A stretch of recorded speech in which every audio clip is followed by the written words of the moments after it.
రోజు వెజిటేబుల్ బిర్యానీ అంట. ప్రతిరోజు సాయంత్రం వెజిటేబుల్ బిర్యానీనా? శనివారం సాయంత్రం, ఓహో, బుధవారం సాయంత్రం. బుధవారం సాయంత్రం, శనివారం సాయంత్రం వెజిటేబుల్ బిర్యానీ పెరిగేశారు. అలాగే కుర్మా. రైస్ అయితే క్వాలిటీ చూస్తానికి చాలా బాగుంది. భోజనం అయితే నిజంగా చాలా క్వాలిటీ ఉందండి. ఇంకనే అవసరం తినేసేయండి.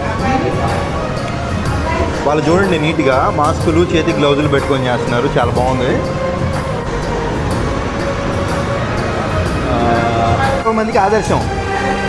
ఎందుకో తెలుసా? చేతికి గ్లౌజులు వేసుకున్నారు, మాస్క్ పెట్టుకున్నారు, క్యాప్ పెట్టుకున్నారు. మిమ్మల్ని చూసి చాలామంది చాలా నేర్చుకోవాలి. మిమ్మల్ని కూడా, మీ అందరినీ. అన్నదాతే క్యాంటీన్కి రాత్రిలో మీరు భోజనం పెట్టింది మహనీయులు, గొప్ప మనుషులు వాళ్ళు సంతోషపడ్డారు అండి. దండం పెడుతున్నారు, థ్యాంక్స్ అని చెప్తున్నారు. నేను చేసిన పెద్ద సహాయం ఏం కాదు. ఇప్పుడు నేను వెళ్ళి ఇక్కడ ఏదో హోటల్లో స్టే చేశానంటే 1000-1500. నేను అక్కడ ఖర్చు పెట్టింది 750 రూపాయలు మాత్రమే.